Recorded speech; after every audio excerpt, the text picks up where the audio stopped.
Hi, everybody. Hello, welcome. Hi, Nice to see everyone. everybody.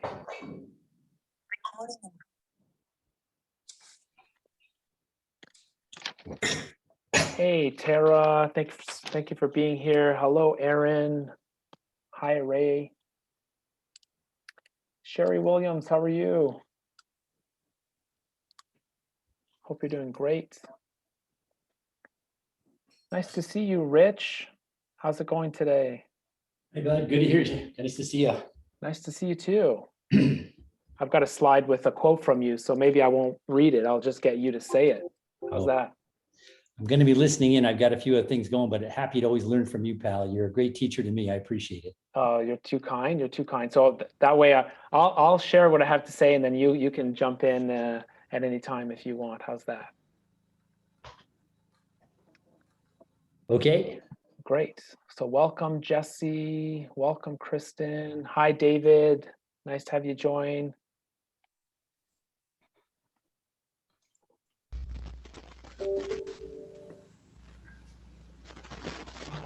Hey, Colleen, how are you?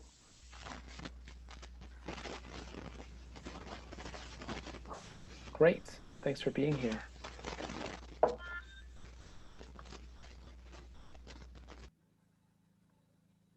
Oh, Kara Renault is here. Thanks for being here.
Hi, Brittany. Welcome to the call.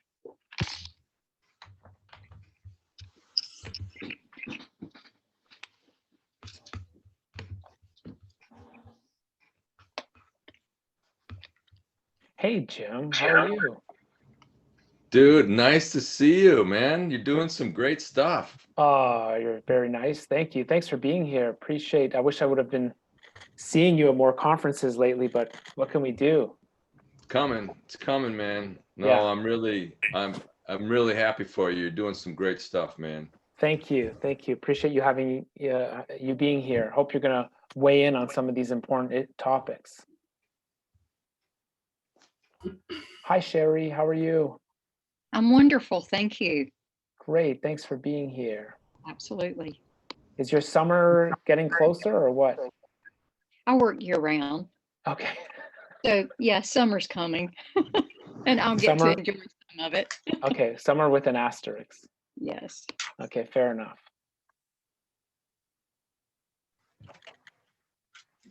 Well, we're right on the dot for 4 p.m. Eastern time. So this is a great chance for everyone to introduce themselves. So if you wouldn't mind in the chat sharing your name, your organization, for example, the school that you work for and the city that you're in. So I just added that to the chat. So for those of you who are familiar with Zoom, please go ahead and do that. For those who haven't used Zoom before, you're going to want to press on the chat button, the little bubble on the bottom of your screen.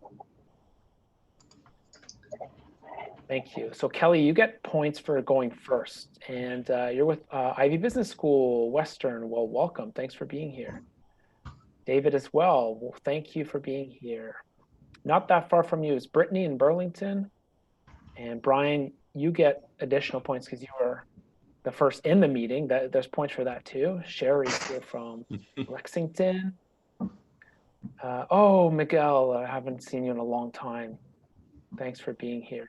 You had a great sabbatical. Devin, thanks for being here as well. Hi, Iola from Knoxville. Welcome. Jim, you're in Vassalboro. How did I do? Good job. Okay, thank you. Colleen, the Cambrian in Sudbury, welcome. Andrea in Okanagan and Kelowna. Andrea, half of the SparkPath team, that means not Sally and I, Sally Adam and I who are on the call, our two other colleagues, Emma Runzer-Boucher and Camille Arsenault, are in BC right now. They're doing a big road trip, so they're very close to you. So I'm going to tell them that you signed on. Maria George Brown, Aaron from Knoxville, welcome. Well, I wish I could read everyone's names, but we've got so many great people here. I think today's the day that we won't be able to say hello to everyone. But for those who just joined, like Lindsay, if you wanted to add your name, the organization you're with, and the city you're in, I would love that. Thank you. Miguel, your colleague Jenny Lee's about to join. Great to have you all here. And I'm going to go ahead and share my slides for this session, and I'll start in a minute as people are trickling in. Hello. Hi there, Vanessa. Thanks for being here. Hey, hold on. Give me a second. I'm on this like event thing that I'm trying to do both. Give me a second. Well, if you're trying to choose between two events, this is Can the you right even event. see me? I'm trying to use my phone because I'm connected to the DEI that Jen Bader sent out. Hold on. I'm using my phone. Okay. Here you go. Welcome. Yes. Yeah. I'm going to put you on mute for just a sec, Vanessa, but send me a message in the chat if you're having trouble logging in or opening your cam. But it's lovely to have you here. Thanks for being here. Thanks. Hi, Bonnie. Hi, Vicky. Nice to see you. Thanks for being here. Oh my God, so funny. And Catherine, I'm going to put you on mute just for the moment, but feel free to unmute yourself anytime that you want. Okay, and Sally, do you have admission powers to let people in? I don't think so, right? Like, Fortunately, I do not. Okay, that's okay. I'll keep letting people in. But I'm thrilled that everyone's here today. This is a great group for us, 48 people. We're thrilled to have you here to talk about this important topic, diversity, equity, and inclusion. And just so you know, I shared slides with you in the chat in the Zoom function. So if you want to follow along in my slides, I recommend that you do that. At least you'll have a takeaway from the session today. Today, there's something different about the slides than usual. I added more theory and academic research than I usually do, just because of the nature of the topic. There were some things I wanted to share, so maybe that's something you want to go pull from in the slides. So we're going to get started, and sharing my screen. And I think we are now on the same page, and everyone's already shared in the chat who they are and where they're from, and we're thrilled that you're here. And Sally, could you let me know once you see my screen? Your screen, all good. All good? Great. Yeah. Okay, good. All right, so our agenda for today is that we're going to talk about the case for diversity, equity, and inclusion. And specifically, we're going to dive into the link between DEI and career exploration. A lot of you are using the challenge mindset already with your clients, and we want to show you the link between the challenge mindset and how it helps you with your DEI efforts. Then we'll talk about the specific actions you can take to improve your DEI actions. So that's the order of what we want to cover today. And instead of sharing with you what the actions are at the very end, like they're on this agenda, Sally recommended I share them first. So that's the next slide I'm going to share with you. Here's the punchline of the webinars. And after that, I'll make a case for why these are important actions to focus on. And one thing I'd like to point out here is that with the topic of DEI that we've chosen, it gives us such a wide breadth of challenges and topics we could discuss. I'm really going to focus on DEI and career exploration. And you're going to get a chance to build on that as we move forward during the call. So by building on that, I mean, I'm fully expecting and encouraging you to participate and add your experiences and recommendations and questions for the benefit of the group. That's certainly been a useful part of the Challenge Mindset webinar in the past, is to hear from other people in our community. So here there are 3 actions. Number 1, help students think outside their box. 2, make it real. And 3, go to them. Now, in terms of the case for DEI, I think you already know it. That's why you came. That's why you're here. However, it's important that we ground ourselves and remind us about the why of why we're doing this, the meaning behind our work here. DEI enriches lives. It has enriched my life personally and professionally. And as education institutions, we have a huge role and responsibility to play in this space. There's also powerful evidence to support the case for DEI. The best companies integrate DEI in their strategy. So it's more than just compliance issue for them. And I'm expecting you see it in a similar way. And one clear example is that diversity helps solve challenges. What do I mean by diversity helps challenges? Well, if I can share a quote from Sundar Pichai, who's the CEO of Alphabet, which also owns Google. He says, a diverse mix of voices leads to better discussions, decisions, and outcomes for everyone. How come? Well, because having different perspectives is valuable. Collaborating with people who don't talk like you, look like you, or think like you can stretch you to think more critically and creatively. And at SparkPath, we've started thinking about this in many formats, one of which is personality. Okay, so we recently did a personality assessment called Principles U. It's based on the Big 5 Ocean Theory of Personality. If you want to look it up, Principles U, we had a positive experience using this tool. Here's why we used it. I'm showing you some sample scales as part of our results here. And if you look at that scale on the top, detailed and reliable, imagine the benefits of pairing someone low on this scale with someone who's high. That's what ended up happening for us, is we looked at what were our biggest differences and similarities, what are our gaps and opportunities, and it was a very powerful exercise where we learned more about each other and how to work together. We had a lot of laughs along the way. Poor Sally, who's a moderate introvert extrovert, if I may, Sally, and who discovered recently that she's surrounded by extreme extroverts on the rest of the team. And so we talked about the implications of some of those differences. And there is a tremendous body of evidence supporting the case for DEI, and this is something you might have already heard of. So what do I mean by a case? Well, the research demonstrates that diverse boards outperform less diverse boards. We've also seen that diverse teams outperform less diverse teams. And I've got to links to some of that research as well, if you're curious about clicking on those links. Studies of employee engagement recently show that belonging is the #1 driver of employee satisfaction. And companies with strong DEI brands, they're more profitable, more likely to be profitable and market leaders than other companies. So these are important things to keep into consideration when thinking about DEI. So despite these incredible benefits, and I may be preaching to the choir, by the way, because I'm assuming you know about so many of these benefits, but despite these benefits and our great intentions, there's a lot of progress to be made. There's a lot of obstacles standing in our way.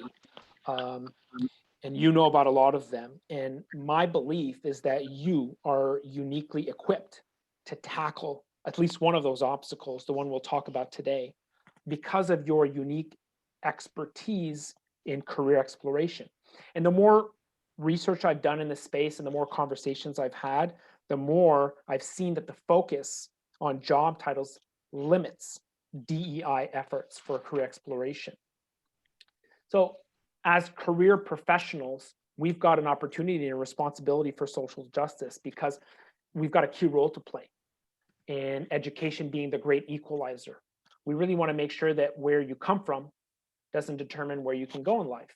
Yet, the overuse of job titles is still a prevailing aspect of what our students bring to us, right? Like they show up with that every day when we try to support them, and it's really preventing progress. So despite promising initiatives and improving practices, this is still something that our students are going to keep coming back with at us. So we need to be aware of it. And we know that educators in general could be at risk of pushing individuals towards certain jobs just based on stereotypes. And when I say stereotypes, I mean many different types of stereotypes. Race could be one. But when we talk about diversity, equity, and inclusion, diversity could be expressed in many forms, including race, ethnicity, gender, gender identity, sexual orientation, socioeconomic status, language, culture, national origin, religious commitments, age, ability status, political perspective, and more.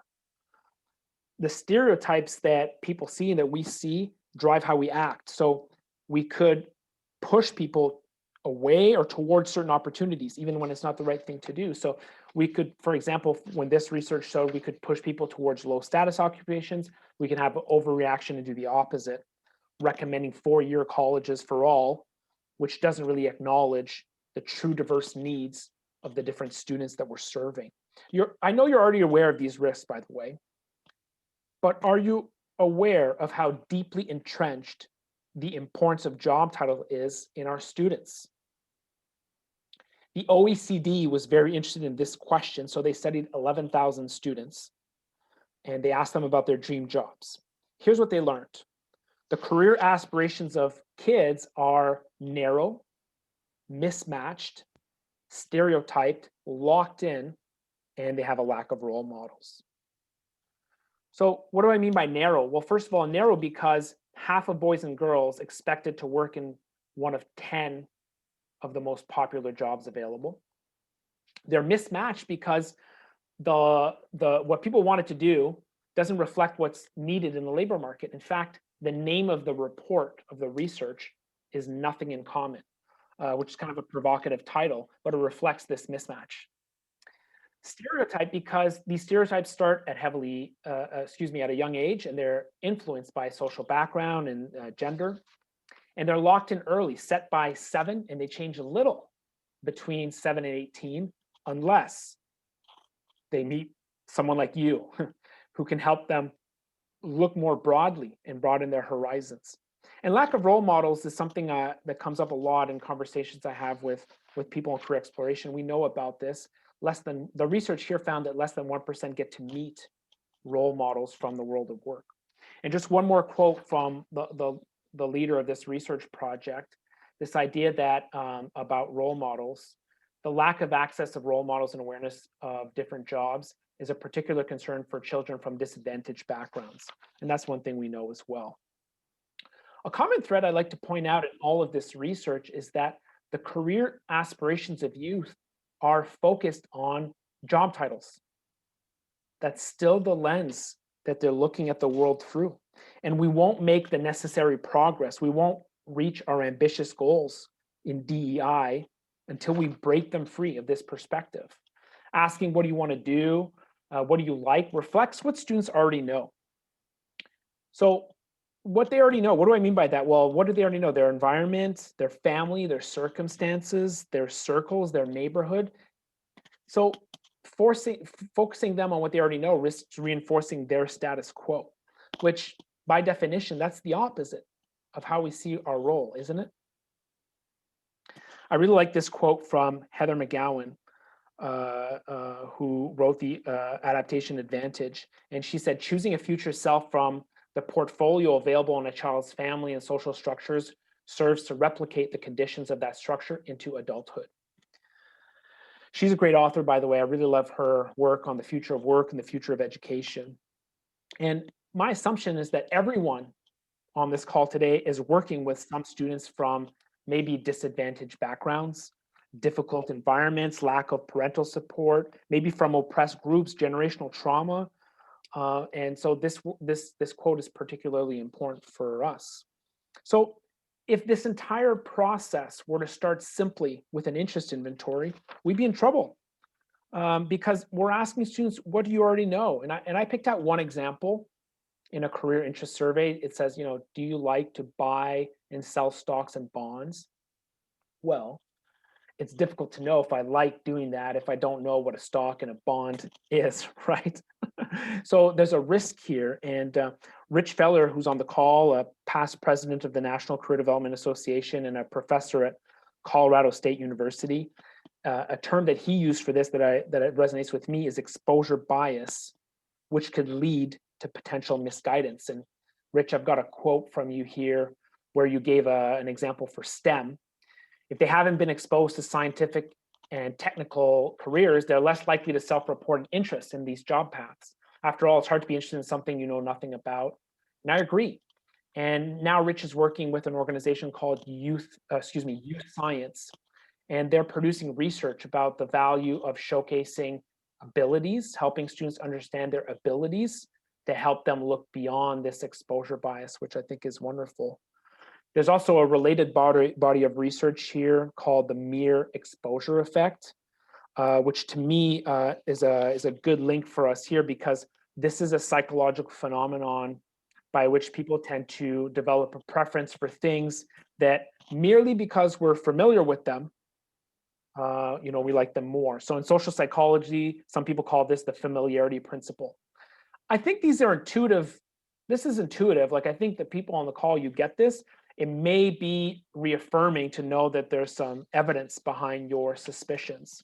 So Rich, it's a bit awkward to quote you while you're on the call, but I hope I did a good job. Would you say this differently than I said, or is this similar to how you would see it? I'm open to your ideas. Thank you, JP. And I just would say to the audience that University of Missouri just looked at a lot of our data. We've had over 1 million users of Youth Science. What we're finding is that especially for people of color, women in urban areas or geographical regions, that people really have a sense of interest only by what they've seen, and they don't have insights to their aptitudes. When we compared what people say they're interested in and then looked at what their aptitudes are in, there's a great mismatch. And it's really important if you have a daughter or work with young women or people in poverty, we really don't give people a chance to be exposed. So then we almost track them by their interests, go into what programs, go into debt, and then they get into a program that doesn't fit their aptitudes. On the other hand, if you look at aptitudes and interests, you have a much better opportunity to deal with this and you'll have less misguidance. So JP, thank you. Thank you, Rich. And it's great to read like some of the academic research, the theory, and now when you add numbers, like in terms of the data, because you've got so many students using your tools, I think it helps a lot tell the story of what's really going on. So thank you for sharing that. My daughter, Raphael, is almost 6 months old now, and I can tell you she's going to be exposed to a lot of different opportunities in the future.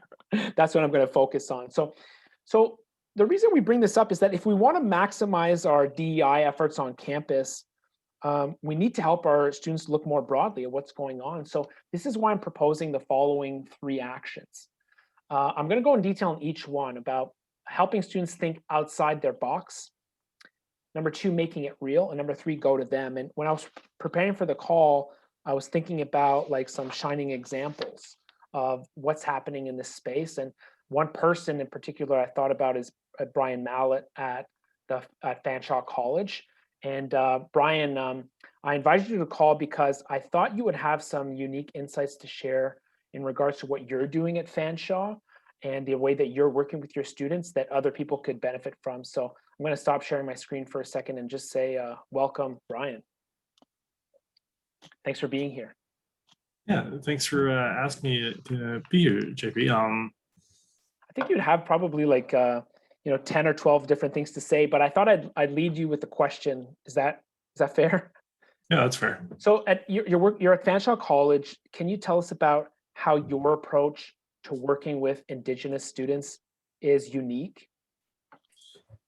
Yeah, I think it's unique in the fact that, so a couple of years ago, Fanshawe developed kind of an Indigenous action plan, right? With the goal to help students be successful throughout school and to move into graduation. So one of the things that Fanshawe did was they set up measurable targets with actual dates. So one of the things that we look at is the student retention, student success level after first semester, right? And so what we want to do is create an opportunity that Indigenous students are at par with mainstream students coming out of first semester studies. So I think when we started the thing, Indigenous students probably were failing 50% of the time in for first semester. Mainstream students are probably having a 72% pass rate. So what we want to do is just figure out ways to kind of close that gap, right? And through kind of developing the action plan, that's one of the practical ways that we gave to help the college kind of have a roadmap on how to get there, right? Because I don't think there's just one thing that's going to help close that gap. Yeah, and the idea with the action plan is that there are many things, and right away when you're citing numbers to us, that means a lot. Like there's a lot of people that would want to have numbers, but you have got the intention to measure, you're measuring, you're keeping track, and that's informing your strategy, right? Yeah, absolutely. Like we have we run reports all the time where the students are at, but we don't to try and kind of gauge where we're going, because it's not just enough to say we're going to make education better for Indigenous students, but actually how do we measure that, right? So we use some of the college metrics like the KPIs that you get anyways for graduation and employment at the end, but how do you measure those? And so we look at ways at how we kind of step into that space.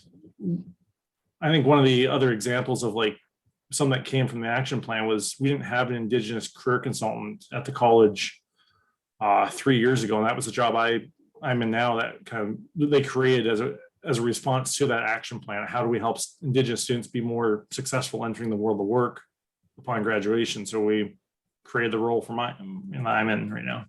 Right, and they're lucky to have you. Can you tell us more about that role? Because there's this ambitious plan. Like I just shared it, a link to it in the Zoom chat. So there's this plan. So how does career exploration in your role help you operationalize that plan? I think one of the things that we saw was if we have probably 500 applicants a year, and of those 500 applicants, probably 70% of them go into kind of 5 fields like social work, general arts and science, just trying to figure stuff out, policing, fire, and early childhood educating. So in that, we also had a conversation about we need to expose students to different careers. So we've tried things like doing IT, coding camps and stuff with grade 7s and 8s. We've done different things of showing career things. And we also like using the challenge cards too. Like I'm teaching a class right now where my final assignment was actually I mailed everybody out a packet of the cards because we're all on Zoom right now, and people like getting mail because mail is fun. And so I had my students, I walked them through the cards themselves, but their actual assignment is to go and find somebody else to share the cards with and talk through and have conversations about, what kind of mindset you want to do for challenges. And I think the insights I'm seeing from students are, some have worked with their siblings, some have worked with other family members, some just, one student said, well, I just found a random guy in the street and had a conversation with him because I couldn't find anybody else to talk to. So I'm like, perfect. But I think it opened up that conversation, not getting stuck on what jobs we want to do and by title, but like kind of that what challenges we want to face. And I think a lot of I have a bunch of summer design students working for me too, that were working on what challenges, how do we fix that big challenge of making students successful in that first term, right? So all the actions we do at Fanshawe are kind of pointing back to how do we help the academic success, but through, clarity on, future roles. Yeah, there's a big link between the two, and it takes someone like you to help them make that link. Otherwise, I don't think they'll get it. And I love that you're using it with your team, like your employees, the students that you hired, because I always thought the challenge mindset is a great employee engagement tool, not just a career exploration tool, because you would want to have employees that understand what's the challenge that we're trying to solve as a college, as a department, as a group, as a team. What's my responsibility in solving this challenge? So I think it's great that you're teaching your team internally too.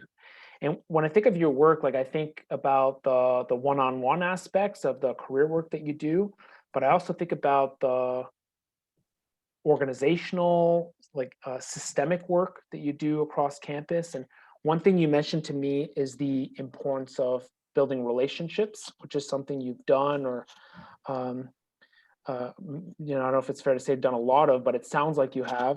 What advice would you have for others that are looking to build those types of relationships to make big initiatives happen?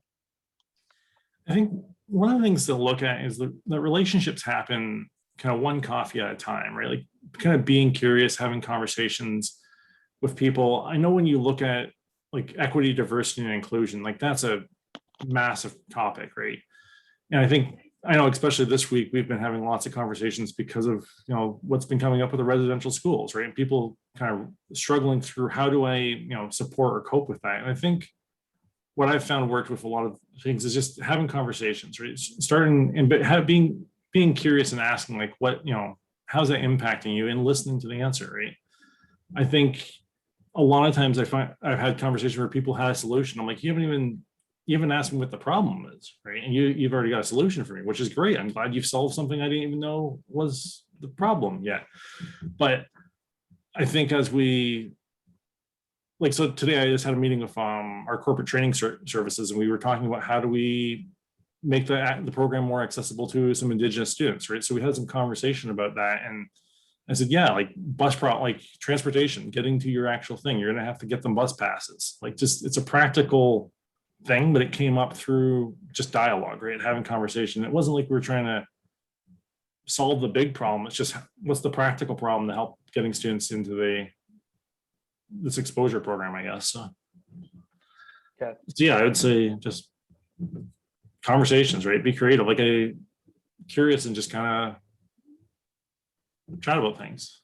Yeah, I like the curiosity aspect. And I know I said I'd ask you 3 questions, but if you don't mind, I'll ask a bonus question, just because Sure. I really want to key in on the word listening. And in my research for today, that came up as a best practice. And it just sounds so simple and innocuous to say, oh yeah, listen. But the reason that we say it out loud is because people struggle to do it, or they do it poorly, or in the example that you gave, people fast forward the listening to go right to the solution. I'm familiar with that because I've done that before. I've been guilty of it. But maybe you could share some thoughts about what's high quality listening compared to low quality listening. I think one of the examples of high quality listening would be just being present and in the conversation. So not trying to think of what am I going to say next, or where's this going, but kind of really trying to process and try to understand, and like ask, why, and understanding as you're kind of talking, right? I think that's going to help with the listening. And I think also, I'm trying to think.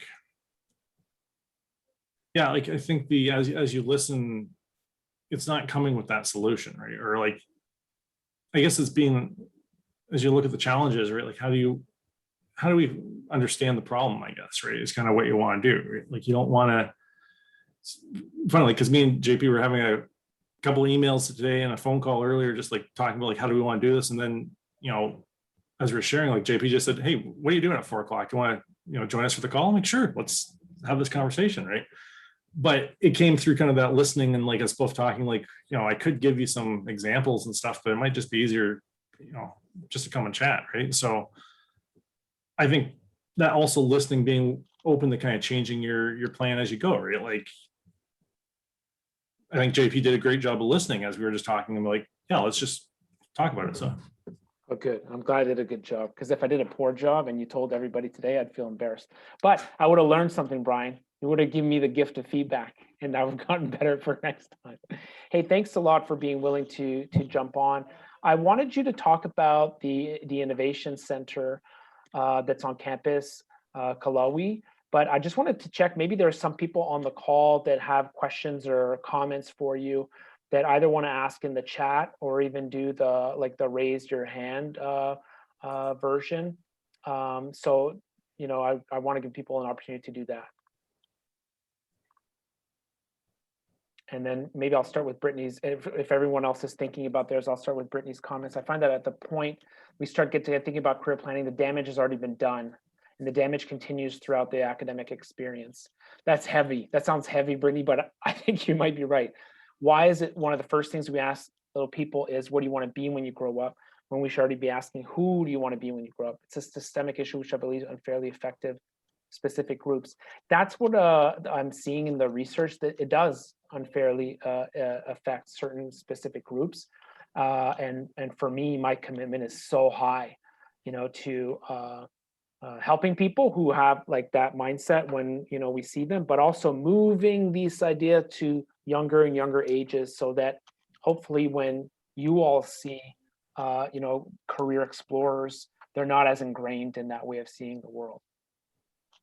Thank you, Brittany, for that. So Brian, I got my first vaccination yesterday. That's step one in me coming to visit this beautiful space that you've set up at Fanshawe. But can you tell us what it is? So what it is when the college is doing a renovation right now, but we've created this new Indigenous teaching space right in the middle of the library. So it's not off in the corner like some spaces become, but this is right in the middle of the corner, and it's also available for anybody to use, right? So it's not just our Indigenous space. Like we'll have first priority when we're trying to book for classes and stuff, but we set it up also in a round circle because from an Indigenous perspective, everybody's equal. Everybody's kind of sharing. Like I know even when I'm teaching, like I'm telling students, I'm learning from you just as much as you're learning from me. I'm the one who gets paid to facilitate and teach you stuff, but you know, I'm learning as well. So that's why we have it set up in the round. We also have the kind of the top is like a turtle shell, so it represents the 13 different. And I don't know the Indigenous teaching set strongly on that, but I know that there's a turtle shell with that with 13 things.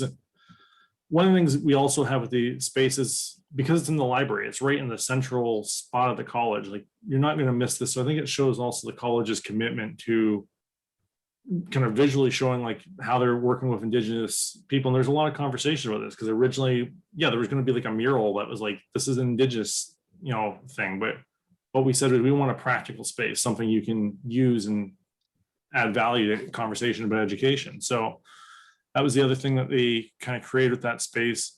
The other thing that the college is working through right now, and it's kind of where I'm in some policy, is like talking with facilities about how do we let the local communities book and come and use this as just a meeting space, right?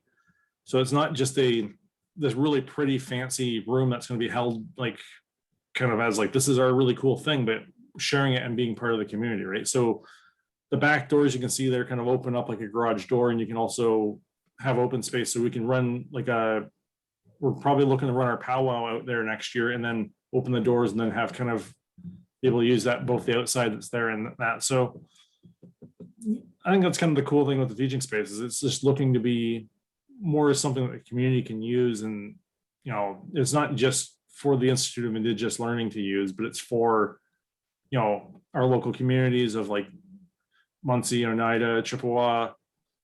They can use it for meeting spaces and they can use it for class spaces in the city as well. So I think it's beautiful, and I can't wait to visit.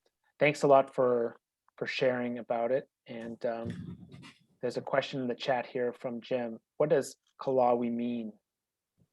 So what it means is what does it mean? That's a good question. I'm just having a moment of freeze. Now it means a kind of a place to understand, like a gathering place to understand and share, right? It's kind of how it roughly translated, was just kind of like that central place where you can kind of share and learn. Thank you. Thanks for the question, Jim. And thanks to you, Brian, for coming. It means a ton. Really appreciate it. We're really grateful to have you here and have you join and have you share. So thanks a lot. I appreciate it. So I love this example of what's going on at Fanshawe because Brian's doing it, what we're talking about, helping students think outside their box. They show up with some in-box thinking, and then we help them. And one thing that we haven't talked about much on these webinars is helping students who say, I don't need career exploration. I already know what I want to do. And this is important because let me share this example with you and tell me if you've been in the same thing. One of the first students I worked with as a career coach said, I know what I want to do. I want to do business law. I said, great. So tell me, like, what's business law? And he thought about it for a minute, and then he said, okay, it's the law about business. And I said, okay, great, that's a great start. But I knew that his knowledge of what that meant was limited. And I needed to help him look further, look deeper. What are the challenges that a corporate lawyer would solve or work on? So there's really huge benefits to doing this, not just with students who don't know, but with students who already know. And I'm just catching up on the chat, and it sounds like you're getting a lot of praise and thank yous, Brian. So, big shout out to you. Another message that helps students with diversity, equity, inclusion is the following key messages. One, the world needs you. When we talk about belonging, I'm sure you meet with students who don't feel like they belong. Well, by showing them problems, challenges, and opportunities that exist in the world and the sheer mass of them, they start to get the sense that, wow, there's a lot of brokenness to fix. There's so many problems. And when we acknowledge out loud that we need diverse contributions, they matter, they help. That's the evidence I showed you at the beginning. That's reaffirming for students, for some of them who think they don't have a place in this world or they don't matter. Well, we're telling them you do matter and you will matter, and we're proving it to them. We're proving it to them when we show, well, this is the problem you're going to get to work on and you get to pick. By helping them understand their strengths and how they want to contribute, we can tell them, well, you'll have a unique contribution to make. And that's actually what the world of work is looking for. It's looking for you. So I think this is an important message that has to do with belonging that students are not getting enough. Okay. Next, I've got make it real. And the language I've seen here used is see it, be it. If I can see it, I can be it. And for us, it's really important that we showcase the benefits of experiential learning and experiential career exploration. Our students already know they need to do online research, like they need to find profiles of people who look like them on company websites or on LinkedIn. That's one part of it. But see it, be it's even more real is when you do something in real life, experiential. So these activities could be informational interviews, getting mentors, working in co-ops or part-time jobs, tapping into alumni networks, participating in networking events.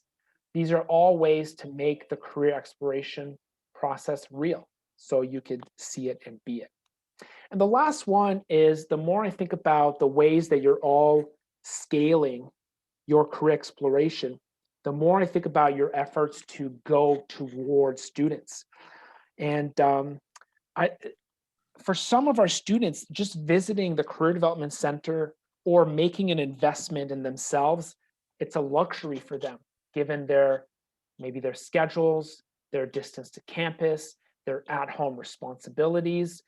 So even if we offer free services for them, it's hard for them to access them. So I wanted to ask everyone on this call, what are your creative approaches for going to students instead of having them come to you? So I'll ask you once more, and I'd love for some volunteers to share, but what are your creative approaches for going towards students instead of having them come to you? Would someone be willing to share in the chat or maybe unmute? And I'd love to have some opinions.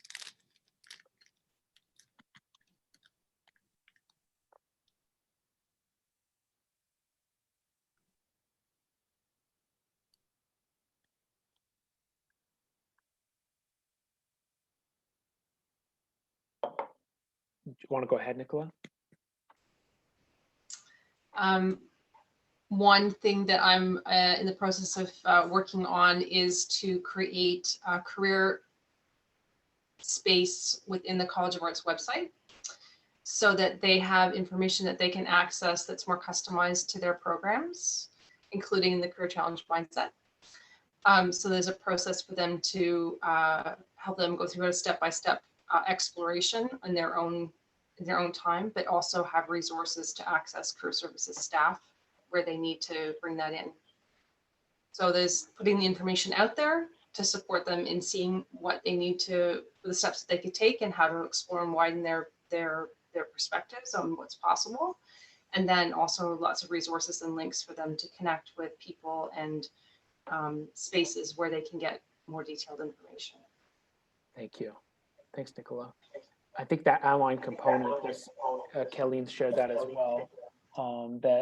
Is part of the strategy here, isn't it? Right, to reach out to students. Another one that I've heard a lot is being in classes, in classrooms at both the high school and middle school and post-secondary level is one way to reach students where they are. So I'm seeing examples here of others who've shared that they've offered learning modules, reaching out in the community with free program opportunities, visiting a workplace like a residence would be one example. Pop-up booth for different locations across campus. Getting staff into classrooms and trying to work with student groups, especially those who have a DEI focus. Thanks, Carl. Brian, you've mailed out stuff. Yeah, you're right. I think people like mail, mailing the cards, mailing iPads. That's powerful. 4 hours within, wow. Okay, you traveled some distance there. That's great. Bonnie, this is good. We haven't talked about that yet. Mentoring teachers who work in the schools. So this is multiplying your impact, right? Because you won't always be the one face-to-face with the students. You want to create other champions and other advocates. I've always thought the challenge mindset was such an accessible idea. For a complex things like careers, to give them your colleagues who are teachers a deck of cards is a great start. I'm seeing, COVID challenges. CAT build practical supports to transportation and technology subsidies into program budget, so it isn't overlooked or an afterthought. Brian, you had that same example. That's important. Kayleen, Zoom sessions for walk-ins. Jeanette, hosting a Zoom meeting tomorrow night for senior high students to talk about labor standards and workplace readiness. We'll talk about career exploration services that are available to them. That's great. And it sounds like maybe the timing is important too. Like, when do we offer this? Options during the day and in the evenings? Lots of ideas flowing in. I'm going to keep going here. Brad, we built partnerships with student groups and organizations across campus and attend their meetings and events. That makes me think about the relationships aspect that, Brian, you talked about too. Devin, I know you've been mentoring parents. That's great. They're the biggest influencers. When you say they're the biggest influencers, that's what I'm seeing as well in the research, is that parents are the biggest influencers on their students, on their kids' career decisions and aspirations. Kelly, you're partnering with local elementary and secondary schools to provide parents as career coaches night. That's great. I've done some of those with Cambrian College a few years ago. Jim suggests bringing career speakers into classes, or carpenters or machinists in math class. That's creative. That's a cool connection, Jim. I like that. And educating the students and the teachers. Yes, it's both at the same time. One of the reasons that's beneficial, Jim, from what I'm hearing, is that teachers at the K-12 level, it's very hard to free up your time for professional development, because you have to be backfilled by paid replaced sub-teachers. So the limits with PD are that if someone's doing an activity that's training the students and the teachers at the same time, that's a bonus. If there are any teachers on the call that you see that differently, just let me know. But that's the insights that I've heard. Kayleen, thanks for being here. So I love the suggestions here. They're fantastic. Joan adds, parents are the biggest influencers, but can also be biggest obstacles because their lack of knowledge of careers. You bet. I think if you're working, depending on the age of your students, but if you're working with some students like the ones Joan are describing, you've seen parents undo all the great work that you did in a session. So if you've been through that experience, you know that pain and the importance of working with them directly. Thank you. These are great suggestions. I had another one here on my slide, which is related to something that we've been talking about, but we have to talk about communicating at scale. My question for the group next was, how do you listen at scale? So when Nicholas said we're having opportunities for people to interact with our website, that's great. That certainly helps with scale. It makes me think about the dissemination of information. But is there anyone on the call who has done work or thinking or questioning about how do you listen at scale, gather data at scale, whether it's quantitative or qualitative? Any advice for other people on the call about listening at scale?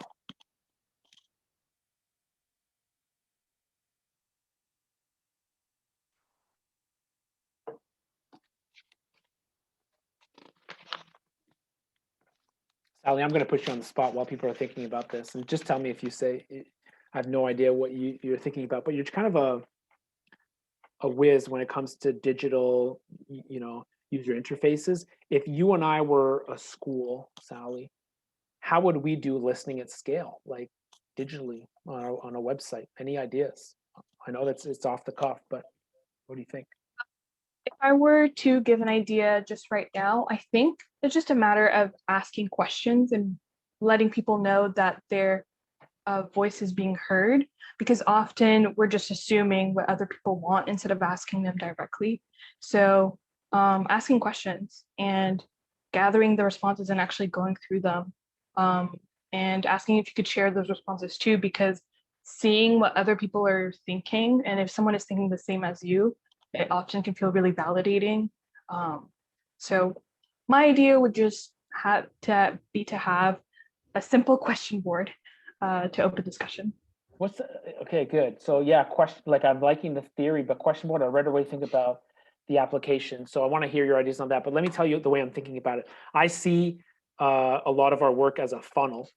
Okay, so the top of the funnel being extremely scalable activities.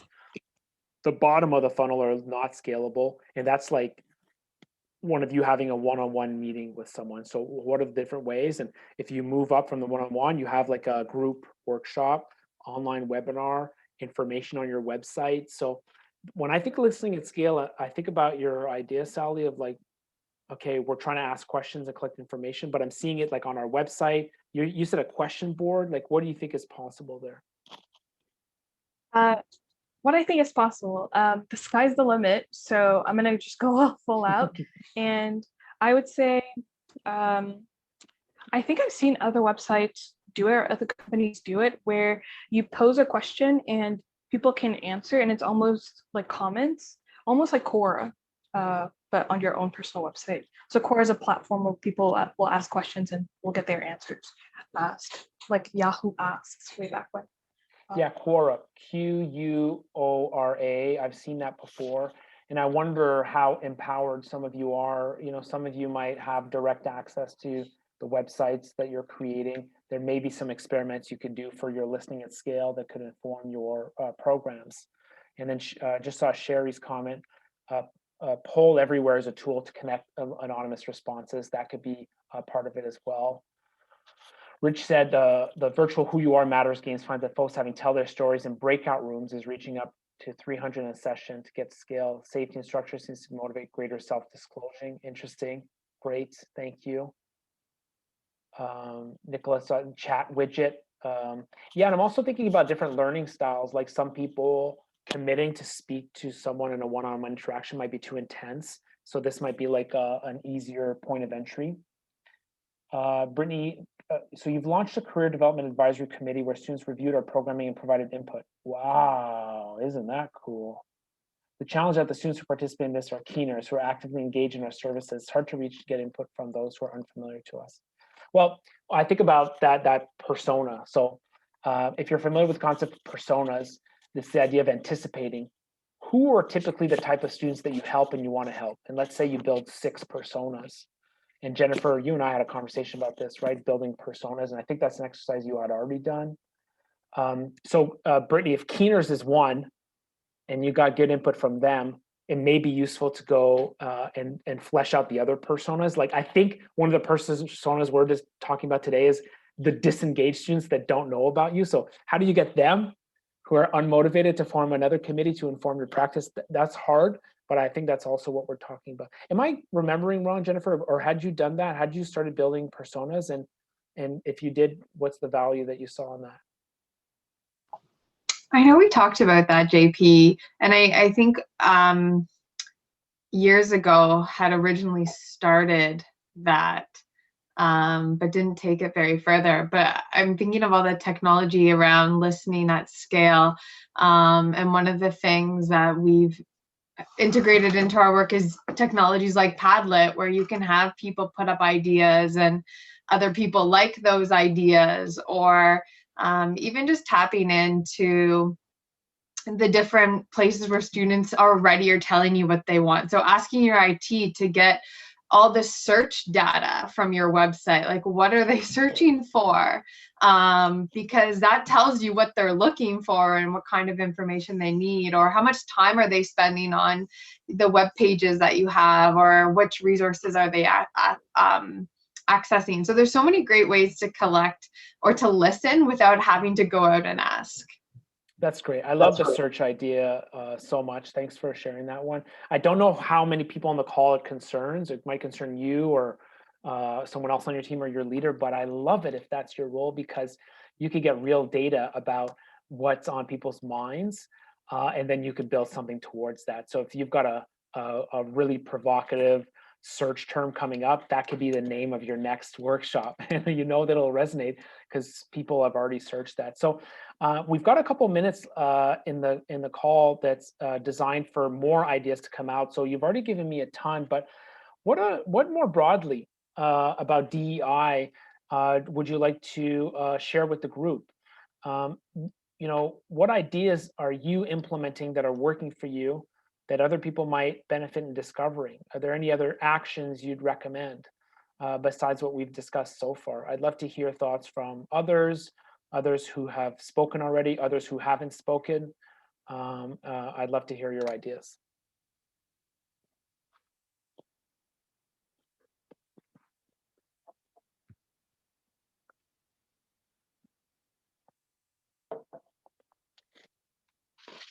This is also the part of the webinar where someone says, listen, you completely forgot one really important aspect of this. So I'm fully ready for that too. JP, can I jump in with something? At the Ivy School of Business, something that's done really well, and there are a number of my colleagues on the call here, is bringing in alumni for panels to talk about what they've done, young alum, people who have gone into all different kinds of areas. And so there's a real emphasis on role models and helping students see people just like them, not too far out, and see what they're doing and how they got there. And that's such a big focus and really, really resonates with students. I think that's a great idea. And I want to play a game with you if you don't mind. How much did you pay your alum to do this? I'm going to ask any of my colleagues on the call to answer the question. I think I know what it is, but I'll ask one of you to jump in. Is it zero? Is it zero? That's what I'm guessing, Kelly. That's the game I wanted to play. The game is, wow, why would these people do this out of the kindness of their own hearts? And Kelly, I don't know if you want to speak to that. Why would people do this out of the kindness of their own heart? I think so. I mean, we at Ivy Business School have a really strong kind of pay it back culture from our students to our alums. So, I mean, we teach a lot around networking and outreach and things like that. So it's kind of a natural relationship. And we work with alumni relations, and they tell us all the time that our alum are looking to give back in ways that are non-monetary, you know, so not just a typical donation. And what we find is they really do enjoy speaking about their journey and their experiences, and they also really enjoy promoting their disciplines. So it's almost an easy way of providing them a bit of an opportunity to give back in a non-monetary way. Yeah, I love it. And that's been my experience over the course of my time in this field, is that there's people who are really willing to do this. I've asked people for help and I've given help. And I think it's a great resource to tap into. It surely probably takes a lot of effort, Kelly, for you to go find them and organize them. Like that's really useful. No, not bad. Okay, good. But once they're there, it makes such a difference. And that's the second action we talked about, is make it real, see it, be it. And there's no one like people out in the field to make these messages come alive. Like as the career practitioners, we could be that first layer to help them explore challenges. But after that, they're going to have to explore on their own. If they want to increase sustainable energy, you're going to have to speak to someone who's doing that. And that's not, you know, the career pro that's going to acquire knowledge about that. They'll have to go out and do that on their own. And alumni is a great way of doing that. All right, everyone, we got 5 minutes left together. I'm loving the comments that are coming in. We do have an ask of you today. Sally wanted to ask you for your ideas about future webinars that we would do. So Sally, what's the best way for people to share those ideas with us? Best way would be to please fill out this Google form actually, it's not a Google form, it's a type form. I included the link in the chat, and you can also find it in the slide number 30 in the presentation. Great. Would really appreciate your input. Yeah, that's where the ideas for these sessions come through. And I love seeing familiar faces here and some new faces as well. I'm thrilled that you're all deciding to come and participate today. As always, I'm going to stay a few minutes longer after the call to do more Q&A. But for those who have to go, I want to say a big thank you for investing your time with us. And please keep us posted on all the great work that you're doing with the students that you support. Thanks, everybody. Thank you. Looking forward to your ideas.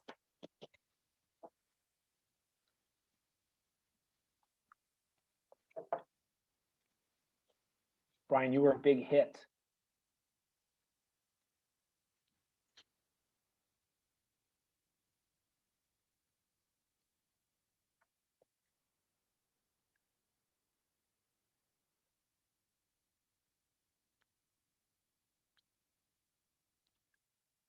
Renee, it's great to see you. How are you? Great to see you both too. Hi, Sally. Hi, Renee. Nice to see you. Yeah, pleasure. Ashley, I hope you enjoyed the session. I know you probably got kicked off once or twice, but thanks for persevering and staying here.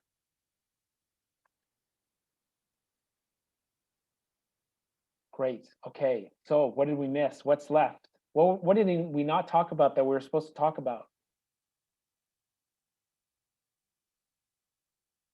Sally, we're good? Me? Yeah, what do you think? We did good. How did we do?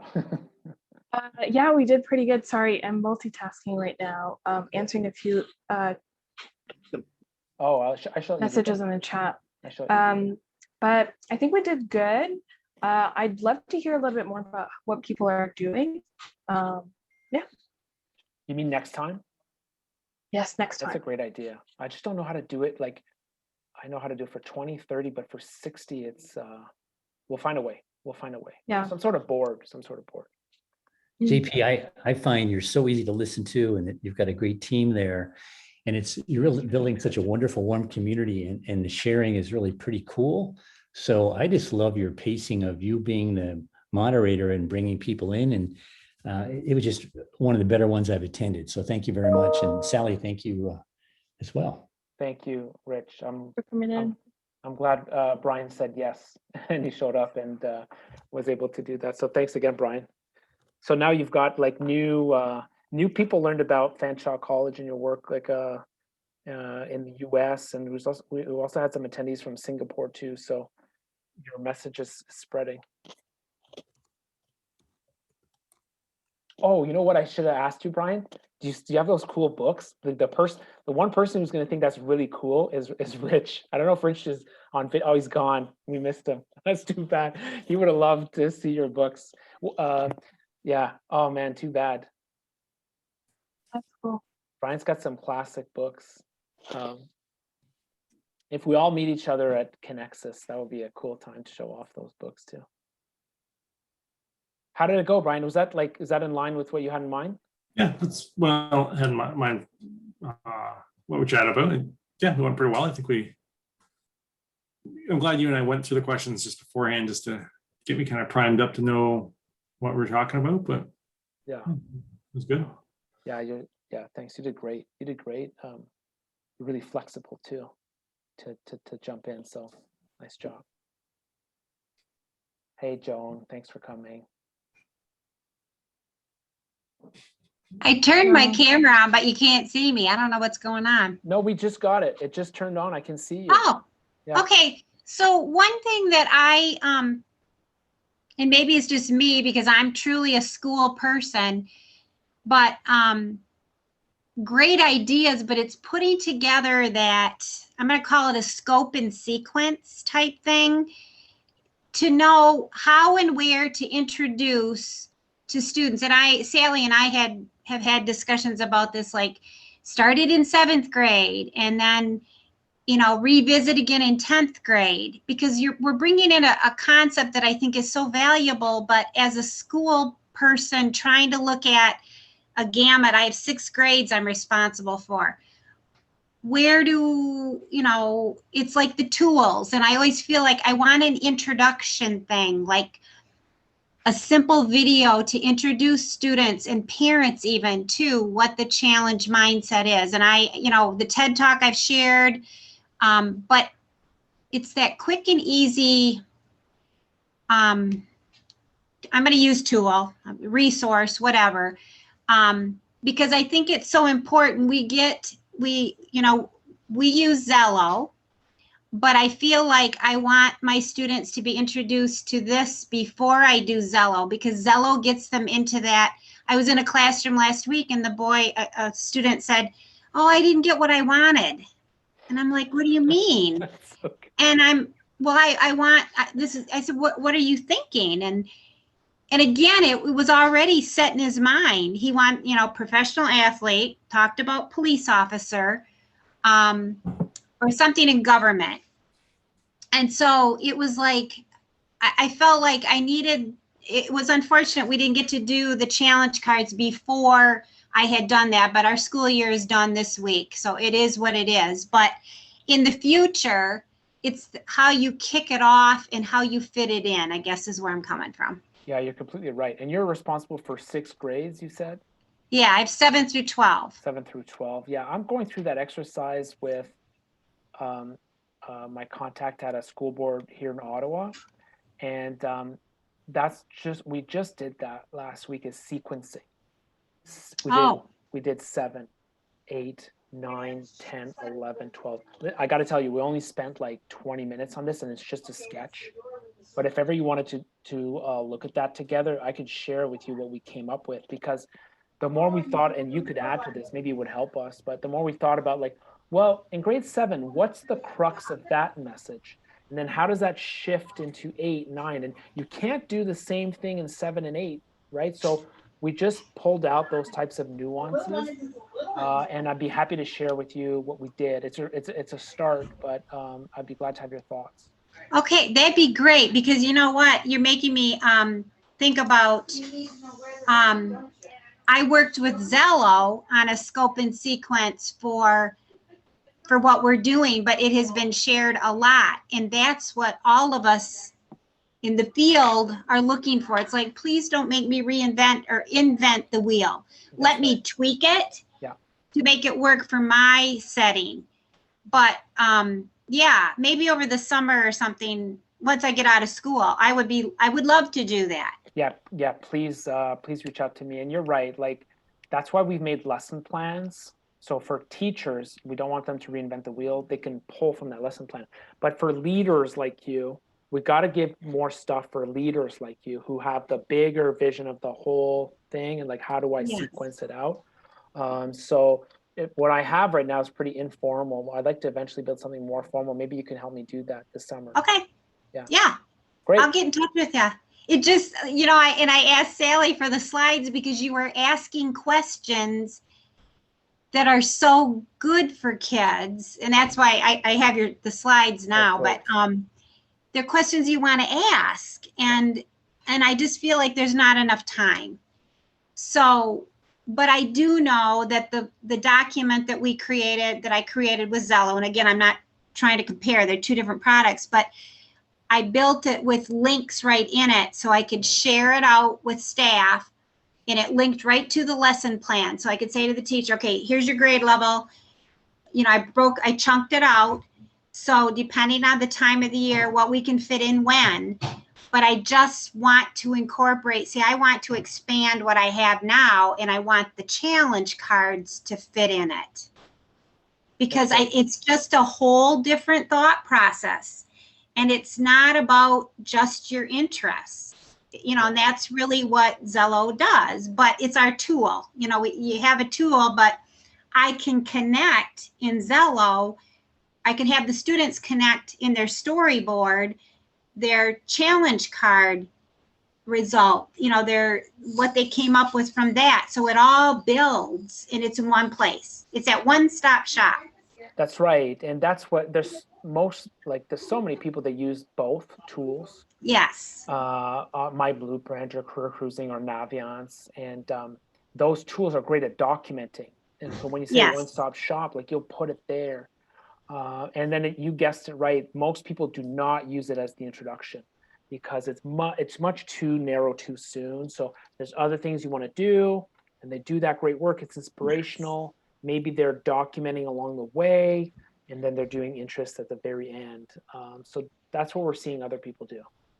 Okay. And again, the other piece is even integrating it into one of our core areas like English. Yes. Because students could be writing a paper that fits, meets English standards and benchmarks, but yet is using the information from their challenge card sort. So, I like, because youth science is another great tool, because I'm like, that gets at their aptitudes. Mm-hmm. And that's what career development is all about, knowing all about yourself and making that educated decision. I mean, you have the information now, what will you do with it? And that's what that's what I was lacking. I never had that in school, but I haven't been able to, it's like, I got to put that together for. Yeah.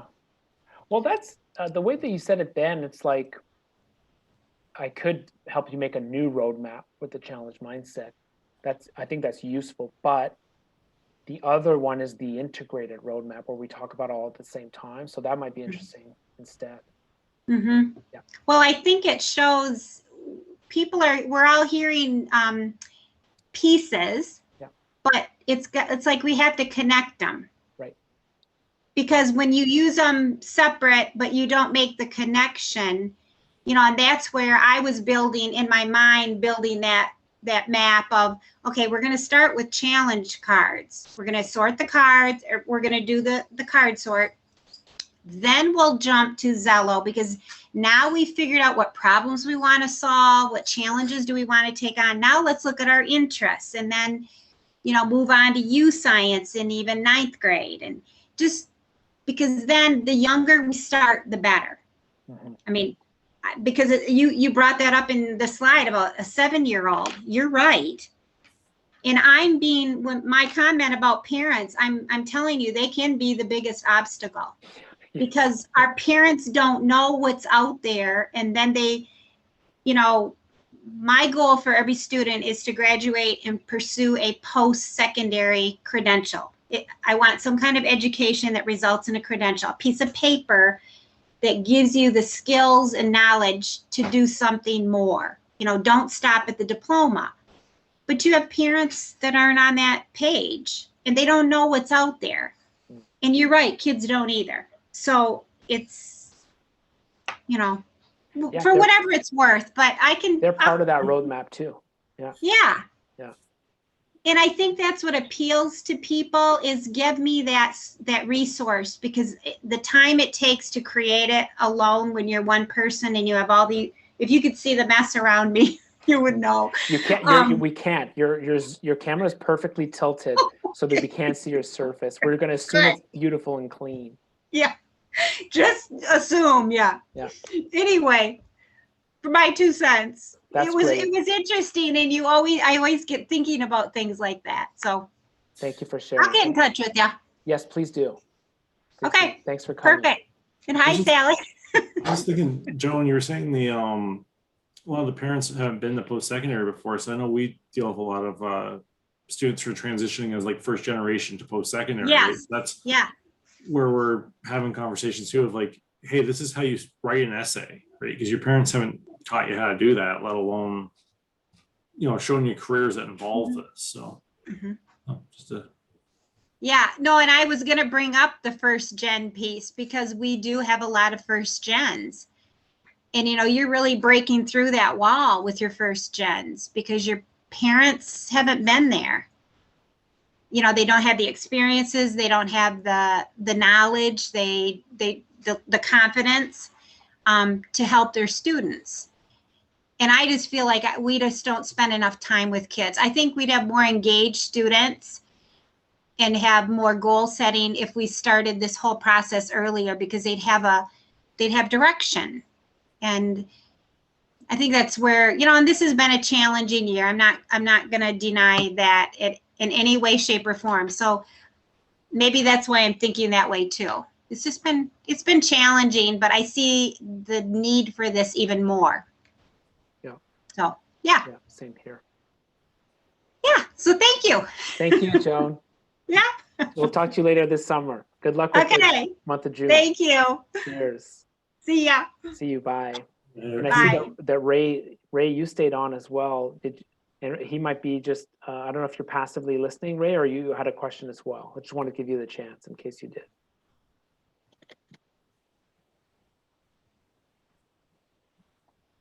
Nope, that's okay. All right, good. Well, listen, thank you, everybody. Special thank you to you, Brian. Loved it, man. You were great. Yeah, I'm so glad. And everyone put like comments in the chat. It was really cool.